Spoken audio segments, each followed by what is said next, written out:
All right, Kiss Army, welcome to the KissFAQ Podcast. Thank you for giving us your time today and letting us into your head. I hope we don't do any damage. This is a Kiss-related podcast by the board, for the board. We hope that you enjoy.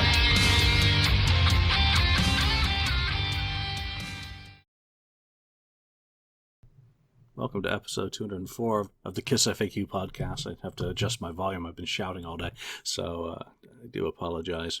Had 8 people with needles sticking out of their arms in our back alley at work, making things very interesting. Yeah, so San Francisco, gotta love it.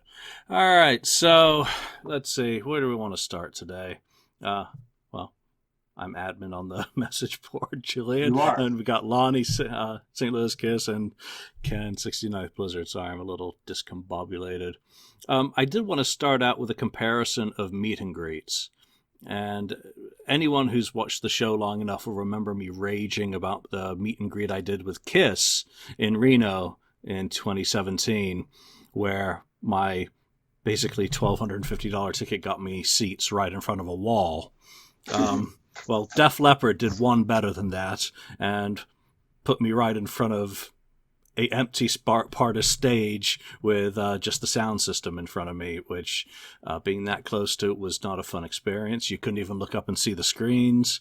And then they were 50 feet to the other side and you couldn't see fuck all. So meet and greets I am done with.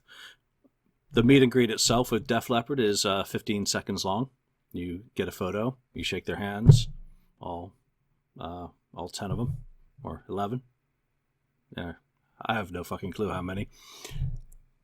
And then you're pushed away. You do a photo on stage like we did back in 2004. She has surprised me at the call. I'm sorry. What the hell is that? All right, so if Lonnie's done kicking stuff, or, then I'll continue with my monologue. I'm listening. He's like, listening and learning. I'm not ready. So you did a backstage, got to go up on stage, little groups of 10. I like that. Kiss should do that again. And if they do meet and greets on the next tour, which I won't do. But other than that, it is just not worth the money. You get a swag bag, which is basically a bag, a bicycle courier bag. I don't know if you've ever seen those. Absolutely useless for carrying anything because it has the strap halfway, so it flips upside down depending on where stuff is.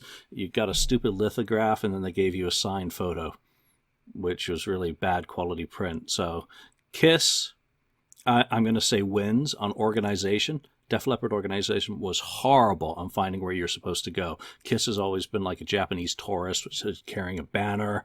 You go here. Very, very efficient. Obviously, they're not. I don't think they're going to be doing the acoustic things anymore for Kiss. But just in terms of how you're treated, being lined up for and having the autograph session, if that disappears, well, then it's kind of a tie because both photo sessions are assembly line. But just in terms of the organization, Kiss definitely won the meet and greet battle because I came out of the Def Leppard show. I'm like, really, for that? I mean, it was a lot cheaper than Kiss's, but it was just a ripoff. Both of them. When these front row tickets, or you're guaranteed X row, and no one's done the research on the layout.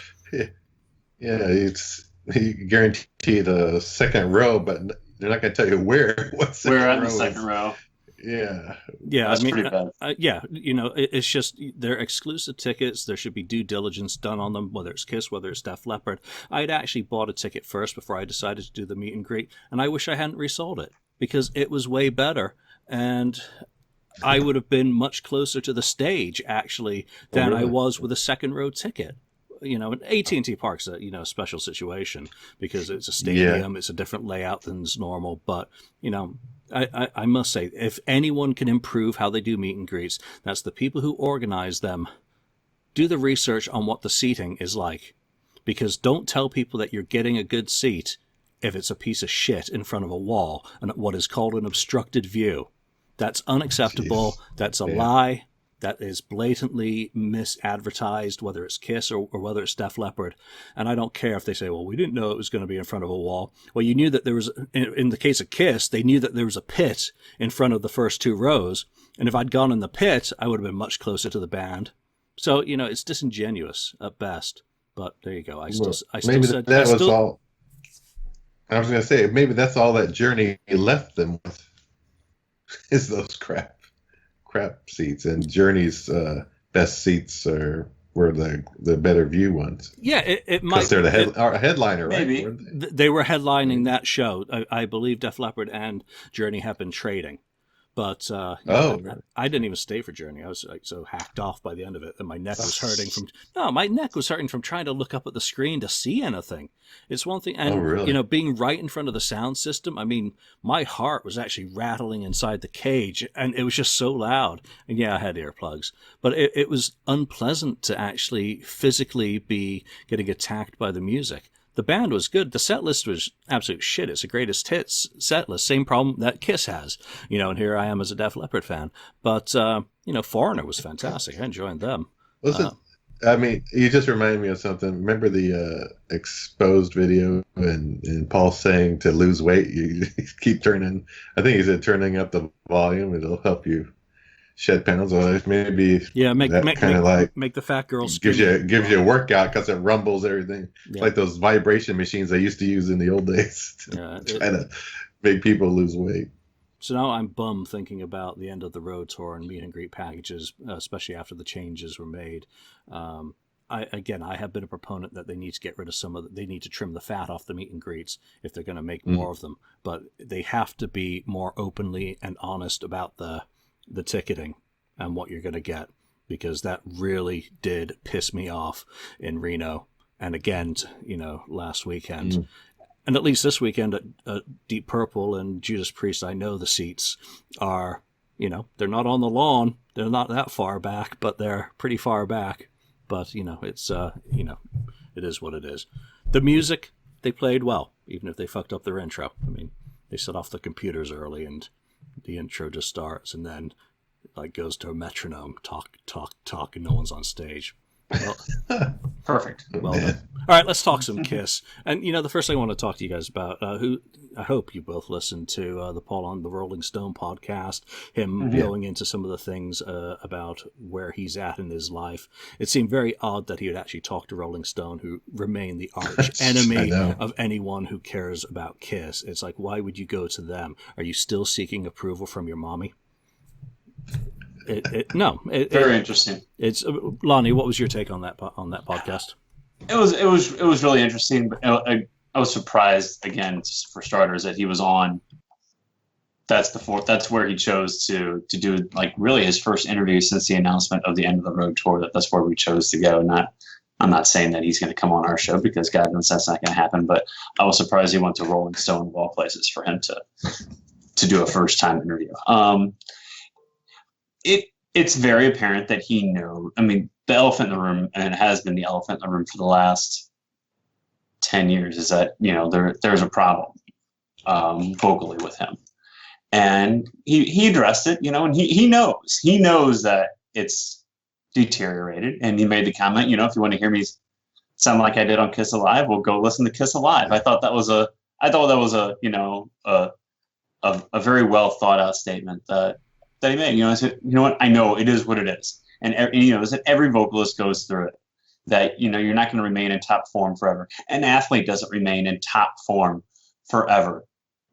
Sure, a singing voice is much different than a guy trying to run and shoot baskets, or a guy trying to run and catch a ball, or to hit a ball out of the park.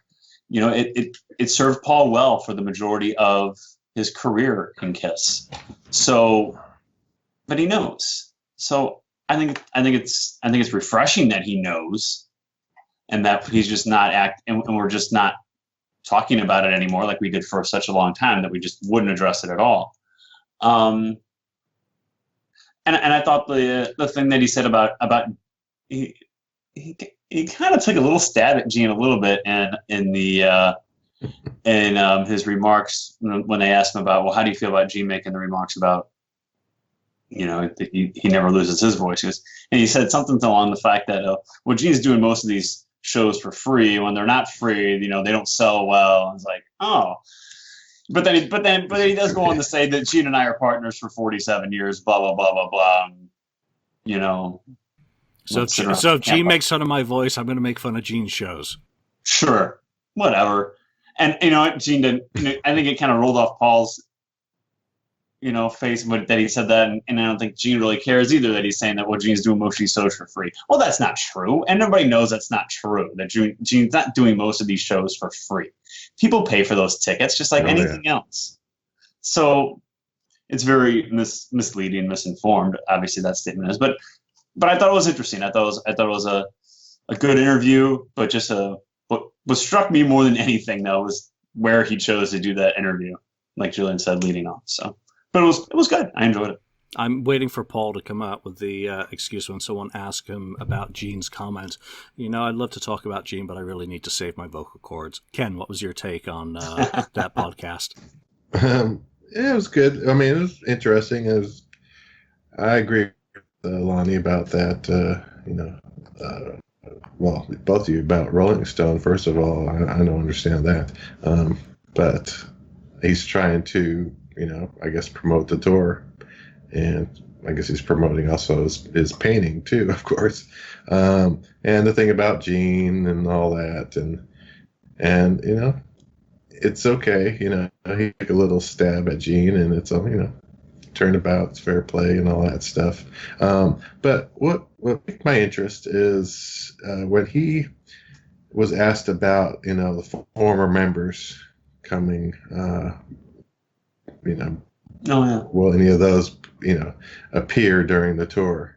And basically he wouldn't commit to anything when we're in there. So he says he doesn't rule it out, where lots of other times he would flat out say no. Normally, anything like that in the past, he said, no, it's never going to happen. But this time, he says not ruling it out. So that is like a glimmer of hope there.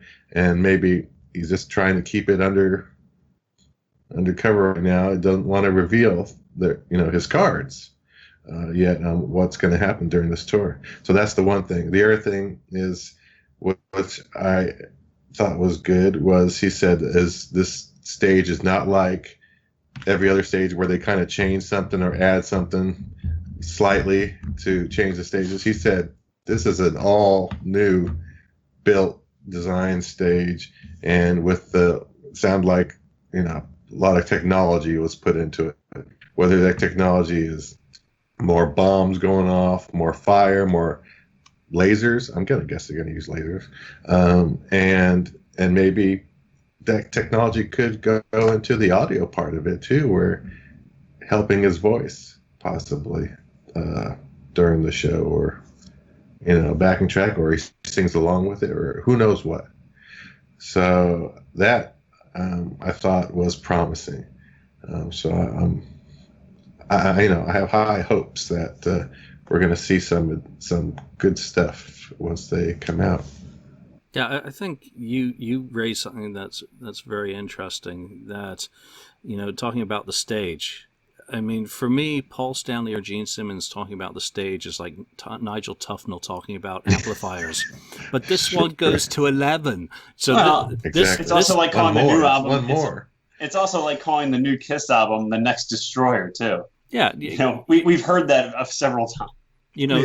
To them, I want to be surprised, so I'm going to be negative in how I approach my expectations for this, because I want to be wrong, I want to be overawed, I want to be joyous and giddy when I actually see how wrong I am, and if not, then hell, I'm not going to be let down, because, I just want to see them inject something special into what should be. If this is the end of the road, their farewell from the road, then it's like your funeral. You make the most of it. Make it an event. Make it an occasion. If you're going out, go out in style. Don't do the things that you've done before. Do something new. Do something different. Or, pay homage to everything that you've done before. And that's what I liked about him being non-committal about former members, with the exception of his very firm answer about Mr. Vincent. No. He's not going to say anything about him. When he's not going to talk about him, I just saw right. He just deadpanned it. No, I just had grumpy cat in my face when he said that, and I think with Ace and Peter, he has to keep those options open because he never knows what those two guys are going to do. Peter's emotional and in the moment, and who knows if they're going to have to ask him and approach him and treat him the right way if they want anything out of him. He's not just going to do another Gene Simmons vault appearance because Gene snapped his fingers, assuming that Peter is as proud of Gene's vault as Gene is. It's just not like that. It's not going to be like Ace, who will pretty much do anything if the check doesn't bounce. Because I somehow doubt that there was, camaraderie for him to show up at events without, travel, whatnot being covered. Time is money. So with them, Paul, I would think, would want them to be involved in some way, at some time, at some point. But I think, like the Rock and Roll Hall of Fame, he has no freaking idea how at this point.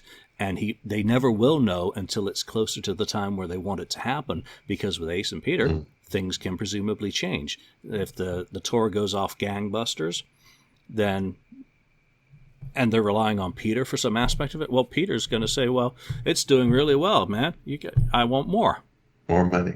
And why the hell not? If he's that important to Paul's vision, sure. Or Paul then says, well, no, we're going to keep it Rock and Roll Hall of Fame and forget it. Or Ace, each one of them has to be dealt with respectfully and in the right way, in a way that makes them happy, but also that Gene and Paul can live with. And Tommy and Eric to a certain, okay, maybe not Tommy and Eric, within the context of what they're trying to do. Because Tommy and Eric are team players, always have been. They're going to do exactly what's right, and if they have issues with it, they're going to keep it private. So that's the part of what Paul kind of said that I really got a kick out of. The stage, the Peter and former members. I didn't mention Bruce, but presumably he's on good terms, and Bruce will pretty much. Bruce is Bruce. Available, something works, he'll do it. Not available, doesn't work, won't say a thing, and that's cool. What was the other thing that Paul... Oh, yeah, the making fun of Gene. I think Paul is just unable to accept that Gene was having a ball. And that's kind of his mentality, that he had to kind of knock it down some way, passive-aggressively. Well, it was for free, and there weren't many people showing up. 200 people. Go look at the Grona Lund video, Oh, yeah. That's a huge crowd. That's a massive crowd. And then, while it may not have been massive, go look at the South American crowds. They were mental. You don't see someone doing that at a Soul Station show. Obviously different genres. But again, it just comes back to how I perceive Paul to kind of continuously have to put Gene down, continuously have to be the more artistic, continuously have to be the more successful. And Gene's just like a big dopey retriever who kind of takes it until he kind of snaps on stage and bites your hand. That one time. So, one time. Yeah. So it's interesting. As for podcasts, I'm going to throw it out here. If I invited Paul on this show, he'd probably laugh at me and say no chance, because it's about viewership. He's going to go on Jericho. He's going to go on Trunk. Well, no, he's not going to go on Trunk. He's not going to go on Trunk. No, okay, no. We're good. So I'm going to put you on the spot. Let's say Paul had rejected us as the Kiss podcast that he was going to go on, but he was going to go on one show. Which podcast would you choose to be the one to host Paul Stanley, were he to do a Kiss podcast? And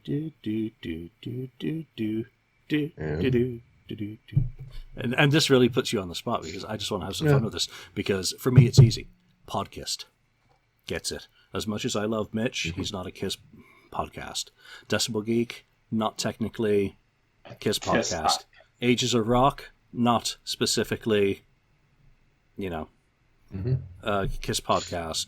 KST, Pot of Thunder, no, it's got to be Ken for me.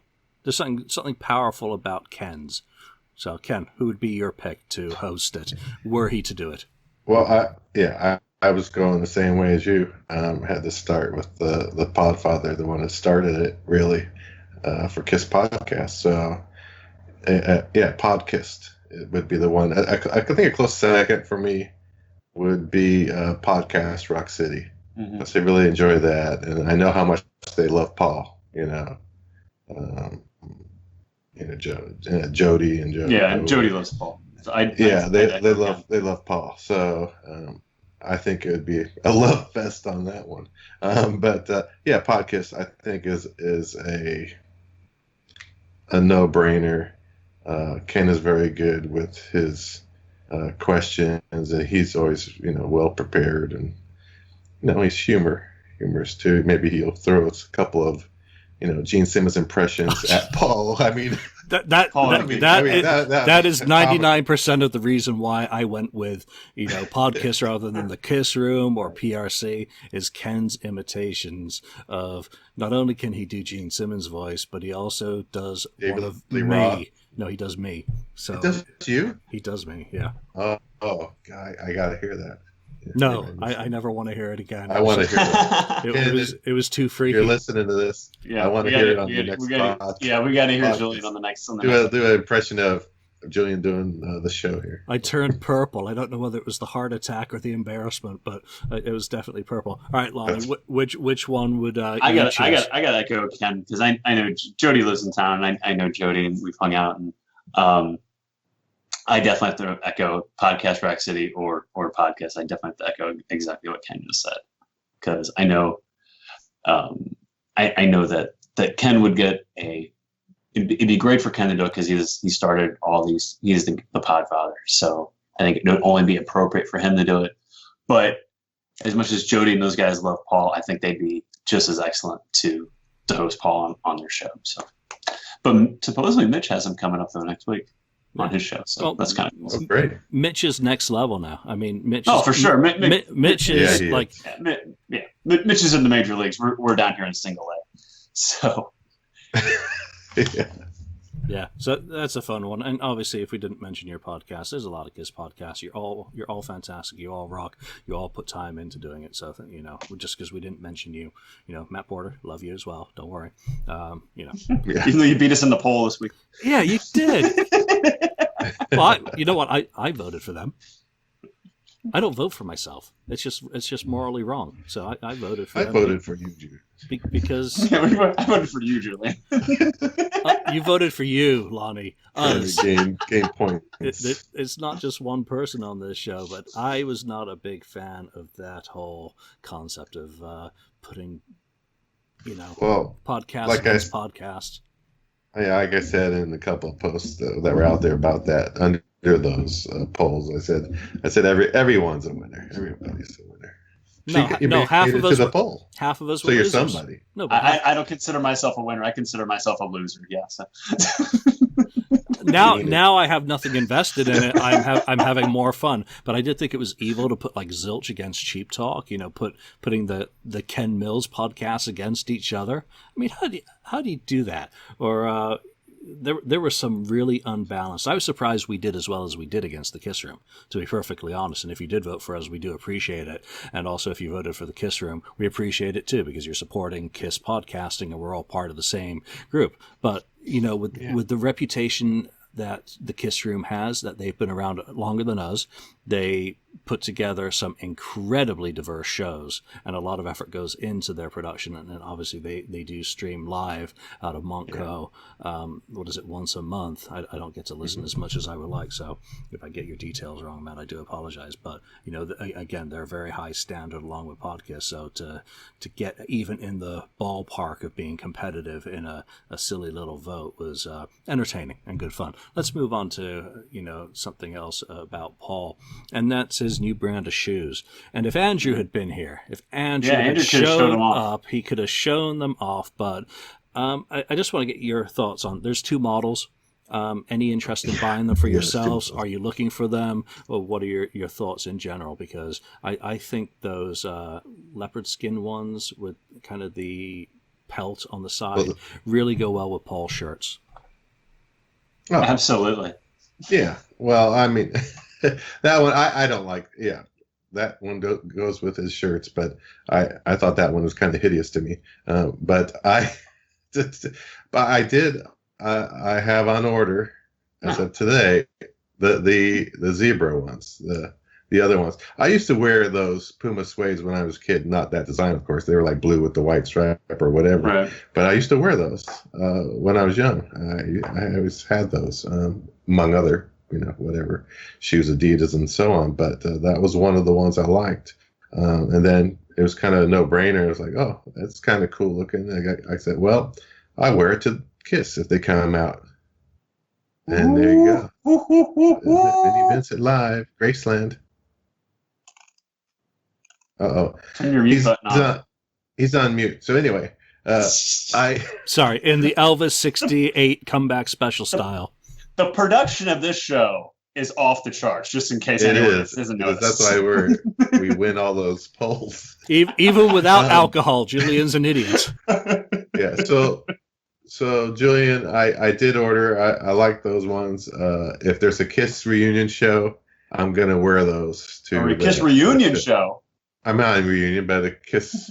Oh, this is breaking news. End of road tour. I'm really hoping for something special reunion 2, but that won't happen. But the next time they come around, hopefully, I'll wear those at the show. Wear those shoes, kind of show yourself off a little bit. Give them the what's what and the who's who. Those shoes walking around. Lonnie, you're going to get yourself a pair and go for a run in them? I am not buying those shoes. Years of running have left my feet disgusting, and I can only wear certain shoes. And the Paul Stanley Pumas are not going to be one of those. I guarantee it. That, and I'm not cool enough to pull that off. So I'm not ordering the Paul Stanley shoes. Had I not just bought a new pair of shoes, I might have been interested, but I got my new pair. So I'm not buying Paul Stanley. What there was a reason to holding up that Vinnie Vincent thing in the middle of your stream there, and he's just sent an email. He's now turned his shows into pure electric, and maybe a few songs acoustically. So he's just flipped his wig again, and he's feeling good about himself right now. Practicing. Yeah, that's feeling good. That's his second email. Let me just one more time for anyone who was. There you go. Oh, don't forget to record that for us. No, there's no cameras, no phones, no nothing allowed. So you know how to sneak that stuff. Yeah, so he just wants to focus on his art. So, nah. Someone's going to pull out a phone and get kicked out. Yeah, it's going to happen. Yeah. It's not going to be me. So it's 2018. Someone's going to do it. It's too far to fly. Yeah, so the Paul Pumas sold out very rapidly. I saw Andrews. It's still out already? Yeah, the pre-orders. There's more coming. I think the pre-order. Okay. I think the Animalized. Today went officially on sale though. Today. Yeah, the Animalized ones. I think $150. Those don't appeal. They didn't look as bad as I thought they were going to, but I thought the zebra ones looked really cool.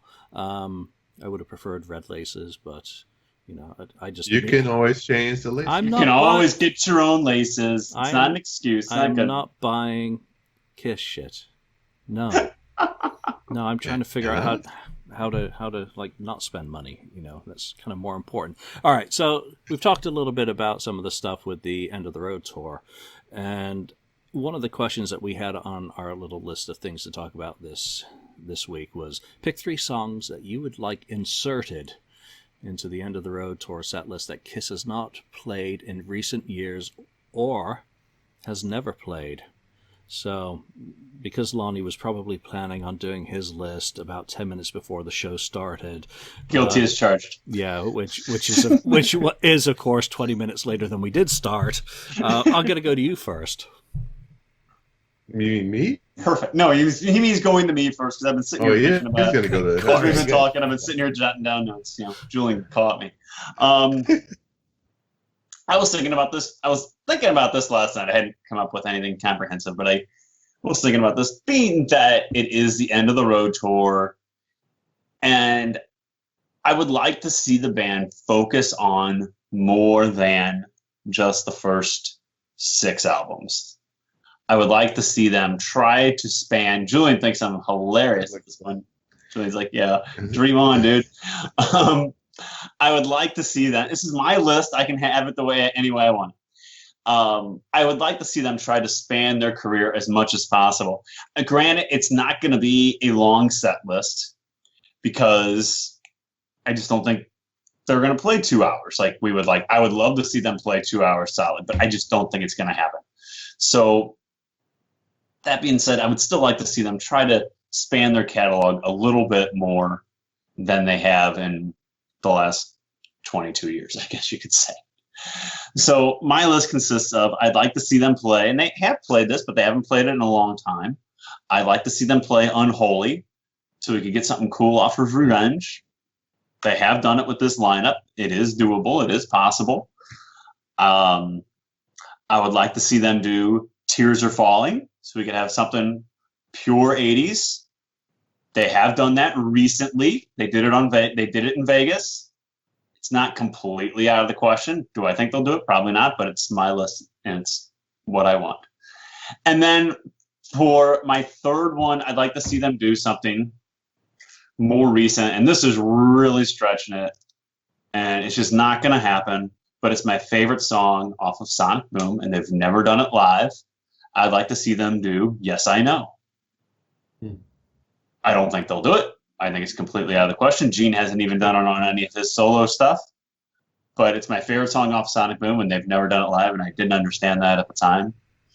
And those 3 songs are going to take stretch them away from those original albums, plus Creatures and Lick It Up, because they're going to do something off Creatures, Minimum, I Love It Louder, War Machine, they're going to do Lick It Up. So I'd like to see them stretch further into that catalog. So those are my 3 songs I'd like to see them do that either they haven't done in a long time or have never done. Unholy, Tears Are Falling, and Yes, I Know. Yes, I Know is not that actually far-fetched. Really? You think so? No, in End of the Road, I think, yeah, completely far-fetched. But I wouldn't be surprised. If you remember last year's Kiss Cruise, they pulled out Hot and Cold. They did. I wouldn't be surprised if we did get to hear it live before the End of the Road, so to speak. And that would actually be a neat one. I think Unholy, that's a great pick because it's Gene. And that's kind of how I approach my list. I'm like, what do I want to torture Paul with? And I'm like, no, I don't want to have Paul even do that. I want Paul to stay within a very narrow kind of line of where he finds his voice is at the time. So, Ken, what are your picks before we get to mine? Okay. Yeah, I like Lonnie's picks. None of mine matched though, but I still like them. I mean, any of those songs are good inserted. I went with my first one is going to be "Come On and Love Me." With Paul. Great. I thought I'd like to hear that one live. I've never heard that one live with him. Me being at the concert, so that would be good. And then. I was thinking if Ace does show up, I would like to see them do Rocket Ride. Who's more far-fetched, me or you? Yeah. I don't want Tommy doing it. All right. No. I don't want Tommy doing it. No. That's why you have a problem with Shock Tommy? Me is enough. Why do you hate Tommy? I don't hate Tommy. Why do you hate like Tommy? But I think that song "Rocket Ride" needs to be Ace. It is the space song, though really it's not about space people if you really listen to the lyrics. So what? What? You knew that. All right. So the third song I'm gonna pick is "Charisma." A little bit more love for I know Gene's done it with his. Gene Simmons band, but I'd like to see it with, his Kiss doing it, and give a little bit more love to Dynasty up there.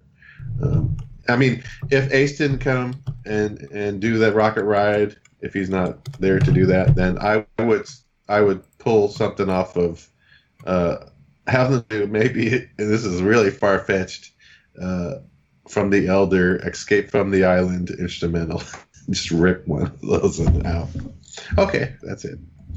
Yeah, okay. That'll never happen, of course. Escape from the Island? Ken, you're supposed to be the voice of reason on this show. All right, the oath. Somehow I don't see that happening. The problem with this whole set thing for the End of the Road is the band has too many damn albums that some stuff is just going to have to be ignored. People do expect, we're the diehards. we're not the people that they're going to cater to. Paul made that clear again in his podcast when he talked about the challenges of a set list. But and we've accused him to a certain extent of it being a cop out of saying, well, the diehards, don't count. But I've said it in 2004 that the crickets were chirping when they pulled out All the Way. So I tried to pick some songs that are a little bit more identifiable. Number one, All Hell's Breaking Loose. Oh, yeah. That's a good one. With Eric Singer singing it. Eric Singer singing. He said, I was watching an old interview, and he said something that just sounded like he could pull off that intro, the spoken part, and then just sing the damn thing, because it's not much singing involved, and I think his kind of gruffly voice would bring a new attitude to it. And he does a lot of the backing for Paul anyway, so, I just think, have that song. It was a video on MTV. It was in heavy rotation back in the day. It may not be a classic as, say, Lick It Up, but it's identifiable. And then the other two are not so identifiable. I go into kind of the realm of Not for the Innocent. Oh, that's a good one. Wow. I would love that. But with the trade-off vocals?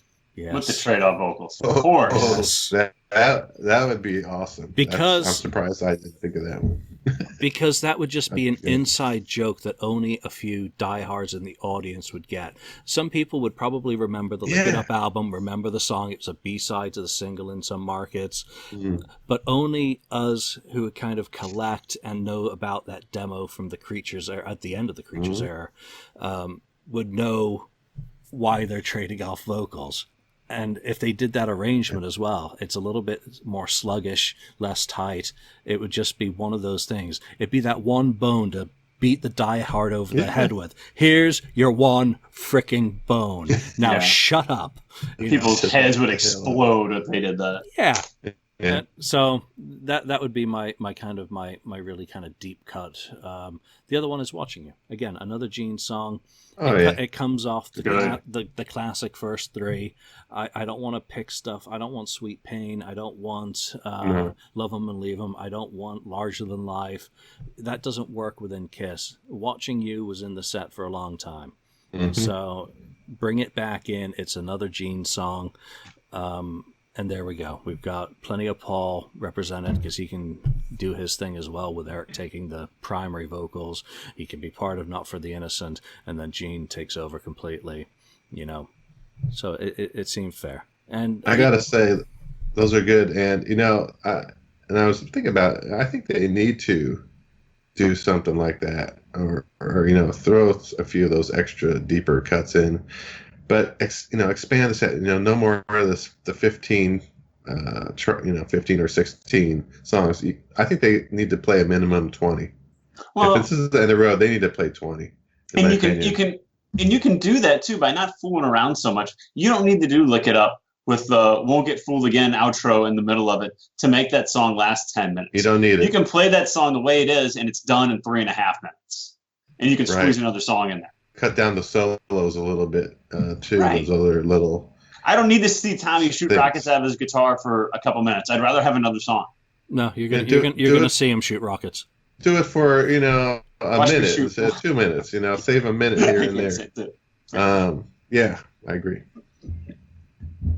When it comes to tightening up the set and taking out parts that just go on and on and on, I would just love to see them do Acrobat into, if they're going to do something stupid, something stupid that has meaning. Because again, it's that diehard thing. Here's a song off our first album, and they'll do Love Theme and maybe a third of the audience will recognize it. And then they go into the Much Too Young part and maybe a fifth of that audience recognizes it. And then they go into Eric's, quick 5-minute drum solo. Because if you think of the drum solos Peter did way back in the day, they weren't long. They were quick, they were concise, they had all the little tribal elements. Well, do that. There's your phasers going through that. But you've just done another mind-blowing thing of Acrobat. rather than having that 10-minute section and Lick It Up, or the I Want You torture section, I mean, cats all over the country throw themselves off bridges during those two parts of the show, or 100,000 Years with the. No. I know it's part of the. No. It's part of the image of the classic show, but I don't think it has a place when you're saying goodbye. And they did a lot of those. They did not a lot, not all those elements. They did some of those elements in 2000, like they did the 100,000 Years whole thing, but they played 2 solid hours those nights when they on the farewell tour. They're not going to play 2 solid hours as much as we want them to. They're just not. Gene's going to be 70 years old by the time before the tour is over. And I know, screw you if you in his interview he did the other day, but they're not going to play 2 solid hours. They're just not. So I would get rid of or try to cut down on those songs where they waste a lot of time and try to squeeze more songs in. Mm-hmm. Yeah, and that's why I think if we want a 2-hour show, we're going to have to accept stuff like the band themselves, like I just said, do Love Theme into Much 2, into Eric's drum solo. Give Eric 8 minutes. That's plenty for a pee break for those people who don't like drum solos, and for the rest of us, that we get to see Eric do, his flaming twirly sticks and whatever Eric wants to do is his drum solo that pays, respect to every era of Kiss drum solo. Let Tommy have his shoot the bazooka part, because that's 8 minutes that Paul and Gene can charge their batteries backstage. So, I think they have a place, but don't have the sections of the songs that go on forever. And the only part I don't really have an opinion or a thought on yet is Gene's blood spitting. It's got to be in the show. I don't know how to make that work a little bit better than if they have something raised on stage that he walks up and like pukes over, a buttress or something that he Over the like a wall. He Sure. does his blood down the wall, and maybe it does an effect or something. Instead of, it takes too long to do the flying up and coming down, and it doesn't work some of the time. Well, and yeah, and come on, and at 70 years old, does he want to be a yo-yo? I mean, he's a pretty big yo-yo. Yeah, I'd rather them not do the straight up and down fly thing. If he's gonna fly from one side of the stage to the other. Out to the audience, over on a platform in the middle of the audience. Yeah. Near the soundboard. Don't be so predictable. It can be done. It's not, dribble blood on everyone. There you go. Dribble blood on the way out. Paul's could be changed a little bit. Some high kind of rafter thing that he walks out onto, kind of like that Las Vegas thing. How that was. Yeah. Some kind of that way out there. That he walks out onto. Something like that. Something different.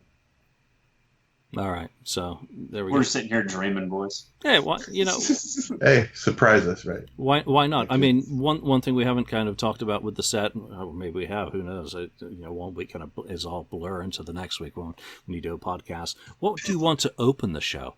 There's a lot of classic songs that have been in that opening spot. Deuce, Detroit, King. What do we have in the 80s and 90s? I can't think off the top of my head.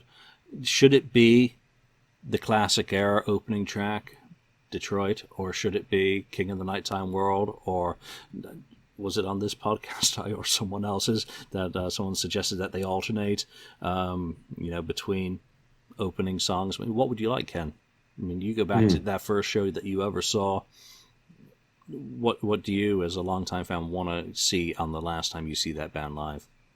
Oh, that's a hard one, but I think I Stole Your Love is just a great opener. I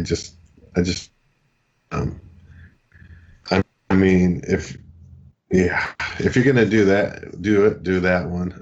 Otherwise, I was thinking of again, one of those inserted songs we were talking about. Maybe you start off with Exciter or something, or Creatures of the Night, But Exciter. I know, Exciter. You're supposed to be the voice of reason. Yeah, no, Paul Stanley's going to come out of the changing room and go straight into Exciter. Come on. Are you trying to kill Paul? You're mean. I'm talking. How long do you want this tour to last? He's good. He does one song and he's done. Right. He's gone for the day. All right, maybe not that. Yeah, he but does. yeah, He does that song and he smashes his guitar and goes home. Walks off. That'll do it. So he drops the mic, and Good night, everybody. Retired. Or maybe you meant Tommy was going to sing it. Of course. Yeah. I don't think but anyway, I Stole Your Love would be really the one I think I'd go with. All right, Lonnie, let's go to you, the voice of reason.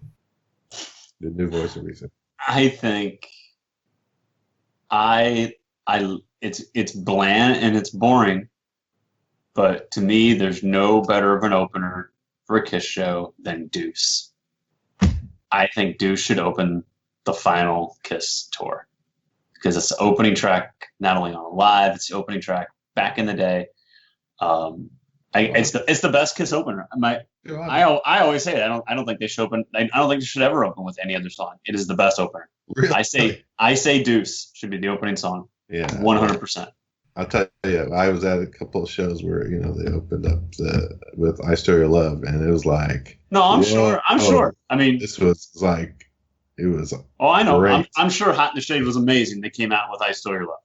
Oh yeah, I'm sure it just blew your socks off when they did that. But I think for the end of the road tour, end of Kiss, you need to come out and open up with Deuce. I agree with Lonnie completely because the moment they've played Deuce, I'm happy. Remember, I've said, and we want Julian happy. Yeah, it's all about me. I've said it so many times. That's my one "Gotcha Have" song. It's got to be the first Kiss song I ever heard because I can't think of any other reason why I'd be so attached to it. Other than that, because Ken, of course, you saw how many 3 shows with Creatures of the Night opening the set as well as your shows. Yeah. I Stole Your Love. So you're kind of spoiled for choice with the shows that you see. Yeah. I agree with Lonnie. Deuce is where it's at. Deuce is where it was. I mean, Deuce was that song. So again, for the people like us who are going to sit down with pen and paper and analyze this set list to death, we'll be able to come up with so many reasons why Deuce is in the number 1 position, which means that Kiss is certainly not going to open with Deuce. Right. Yeah, probably.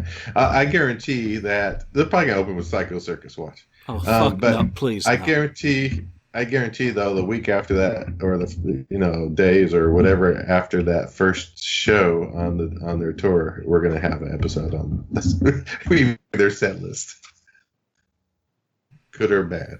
Yeah, so that was something else that Paul was talking about in the Rolling Stone podcast, and that was why he's not as interested in making new music these days is because it's not a classic instantly. That Yeah, but. Sorry for cutting you off, but I remember that part, and I was thinking the whole time. I was thinking, if you would have made, another album a few years ago,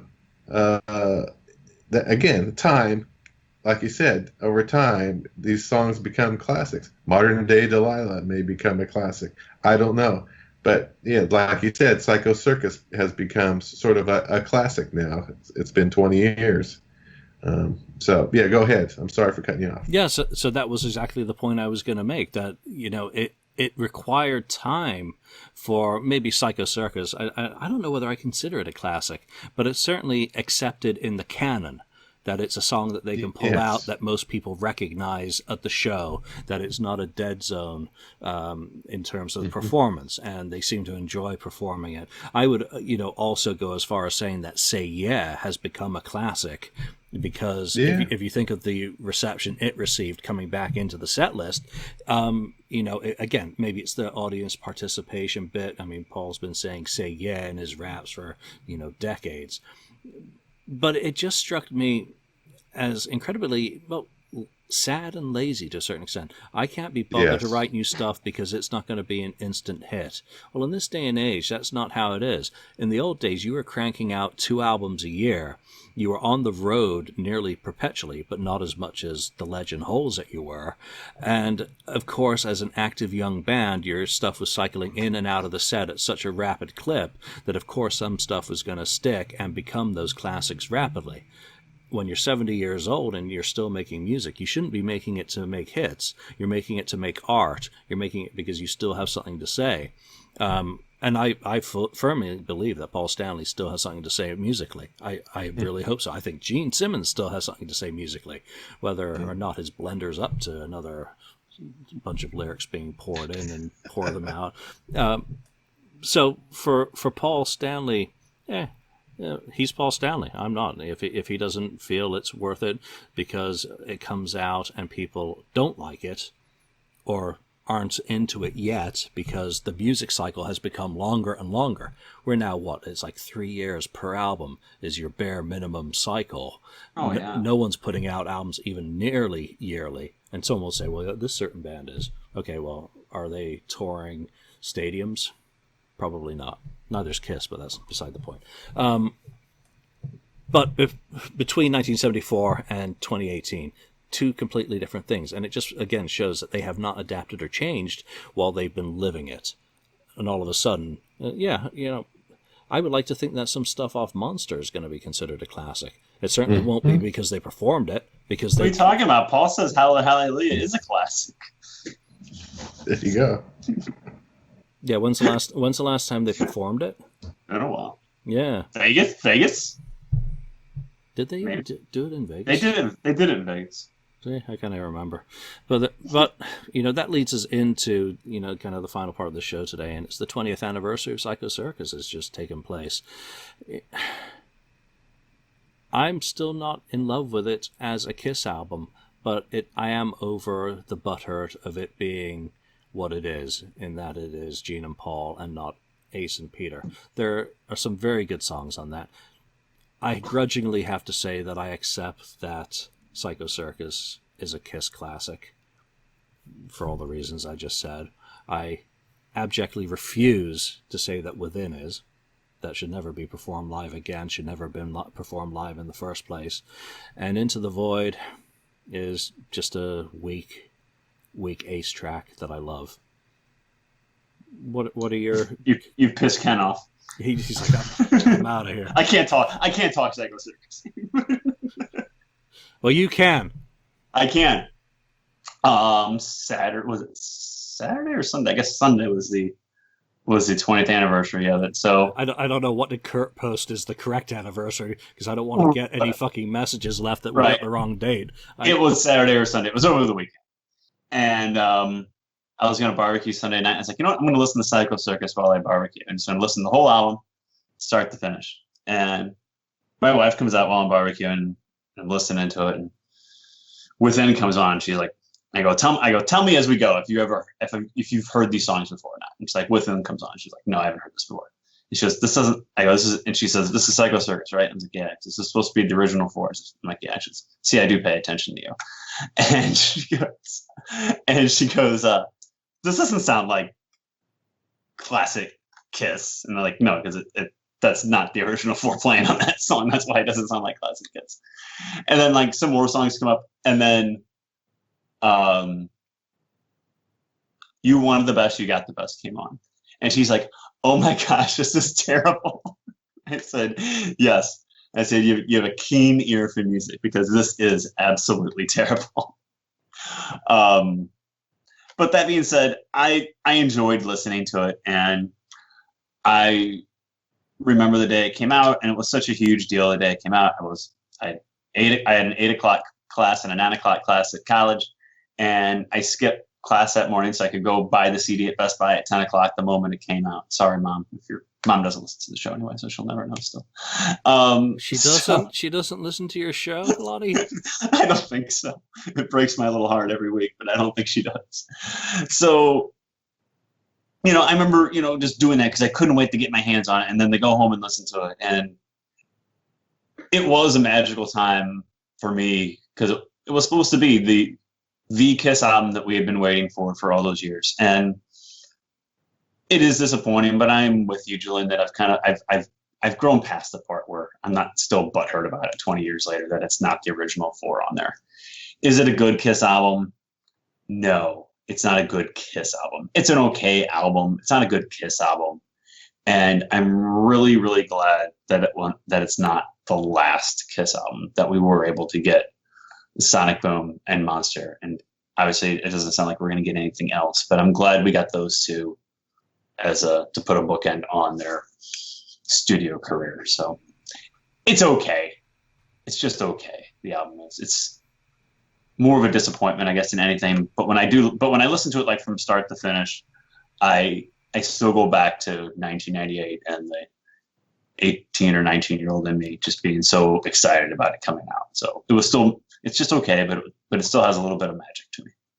I think I'll join you in, being happy that it wasn't the bookend to their studio career. Definitely agree with that. Is it a great Kiss album? No.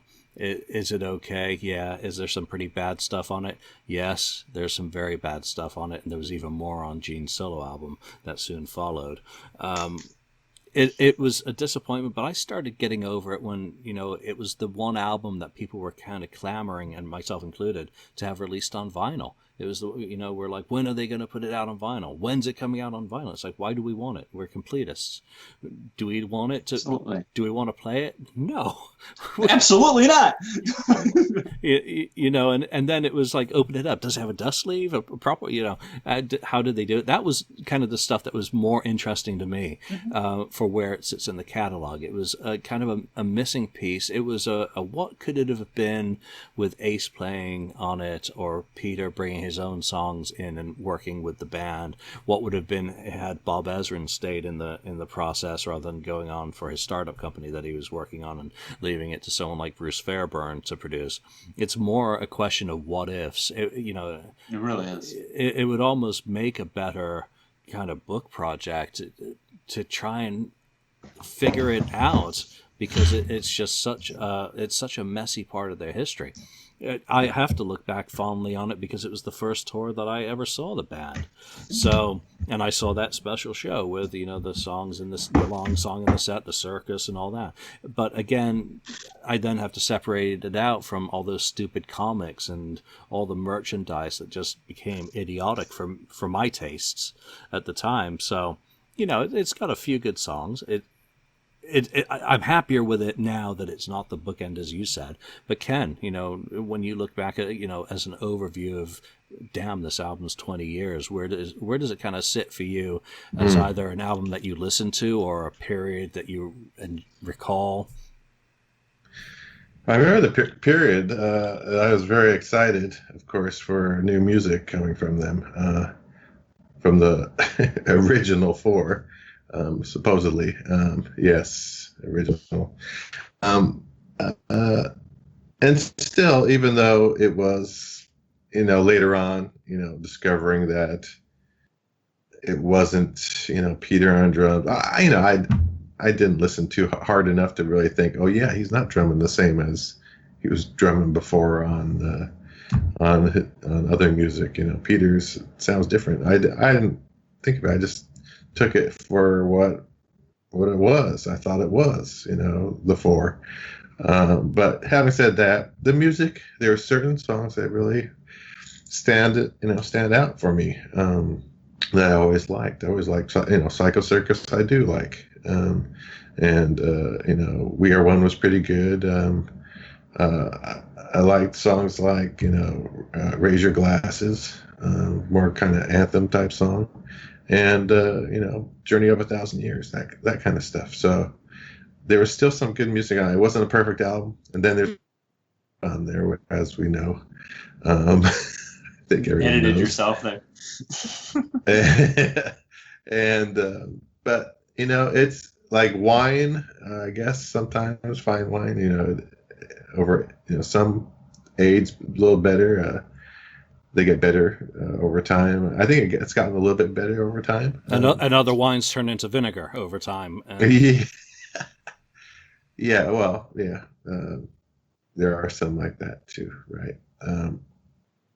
But it's not too bad. It's not a horrible album. It's not their best album. It's not their top. It may not even make the top 10. It might make the top 10. No. But probably not. Yeah. If you think about the 6 studio albums plus, Come on. Revenge, Lick It Up, Creatures of the Night, Asylum, You're at 10 it right falls there. a little You're at bit 10 below right there. Yeah, well, bonus Falls points. just below that. Bonus So points 11, for picking maybe. Asylum above Psycho Circus. I know. I thought about the last second. I thought, oh shoot, I gotta mention Asylum for Julian, or else she's gonna get mad. So anyway, yeah, it's pretty good. And then at the time, though, I was lucky enough to see them in concert during that tour, like you, Julian. So that would have been pretty cool to see that. But the merchandise thing was kind of cool. But yeah, looking back at it now, it was way over. It was just it just flooded the market like crazy. Psycho Circus. It was too much. Dolls, yeah, the comic book. I mean, I'm guilty. Everything. I bought some of the comic books, the first ones. I still have them. The action figures and that sort of thing at the beginning. But now it's like, they're not that great. No, and they broke the moment you took them out of the packaging too. It fell apart. Arm falls off. Exactly. Head falls off. But here we are again. I mean, get ready for the merchandising machine that's going to go into absolute overdrive, I'm sure, because it's one really last great chance to. And I just can't stomach what they're going to come out with. But Ken, you did. Wait a minute. You did. Yeah, that didn't sound good, did it? But Ken, you did. This is a family show. Yeah, no, it isn't. But Ken did point out some cool merchandise that did recently come out. So why don't you tell us about that? Because you did tell me about it. New Kiss Online store pre-order. Well, there's we already know that the solo albums, they had that and that sold out. But then the other thing they had on there was the Platinum Award that you can get and have it. It's a real AA award deal on it. I mean, it is official from that the I guess the making of it or the look of it. I don't know how official it really is, but I think if you put an RIA on it, you got to have some kind of thing. You have to get an okay from them to do it. It's authorized through the you have to be authorized to get the hologram, I believe. Yeah. So it's kind of official. It's not like their regular solo Platinum Award that they got for whenever it turned platinum. But still, I don't have one of those. So I thought, well, it's not that expensive. So I went ahead and got myself one. And, you can engrave, you get the name engraved to whatever name you want. I mean, I could have said, presented to Gene Simmons or Kiss, or I put my name. I said, I want it. Just like your old double platinum award, you wrote your name on it. Exactly. I'm almost tempted just to get one so I can have it dedicated to Sir Joseph Kiss Sr. That'd be good. That'd be fun. Inventor. So yeah, I did that. So that's the art of merchandise, I guess.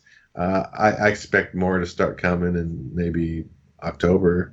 Well, hold on. We saw the dolls now, the Mego doll thing too. More of those things are coming out. I mean, with that that Paul. They showed the full thing. It looks like a fat Paul. No. Chubby. I'm not going to buy that one. That one is just, it's just wrong. How did it get through? That might have been a manufacturing error, and people are going to be collecting and trading with each other. Hey, do you got the chubby Paul Mego? You got the fat Paul. I'll trade you for the fat Paul. And Paul Stanley is mortified. He's looking in the mirror. I wonder what Gene looks like. His body.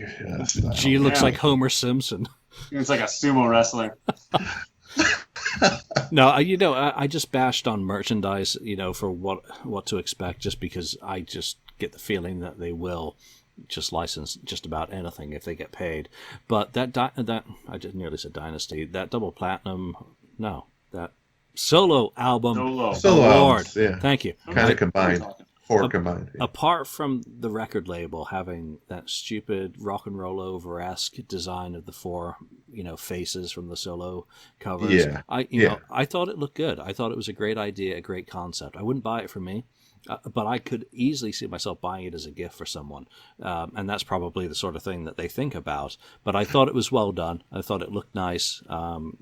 So it wasn't as cringeworthy as I find a lot of merch. So, there's two for two. Considering it's surprisingly not as expensive as I thought it would be, because I was thinking about getting, 2 sets of the solo vinyls, right? But I thought, nah, instead of getting a second set of the solo vinyls, I'll get this platinum one instead. Yep. So that's a win. So, good work, guys, who come up with that idea. Did a good job on it. I mean, that and the solo, colored vinyl box. There you go. Two items that I've said nice things about. Now, having said that, Julian, now if they can do it, go one step further, and like you've mentioned before in the past, if they come Record Store Day next year, and it's during the tour, do a best of the solo albums on a colored vinyl on Record Store Day. That's probably one wish too far, as our originals 2, or I know a special box, a special box. Cool. Okay, we all, everyone owns the Kissteria box here, right? Sure.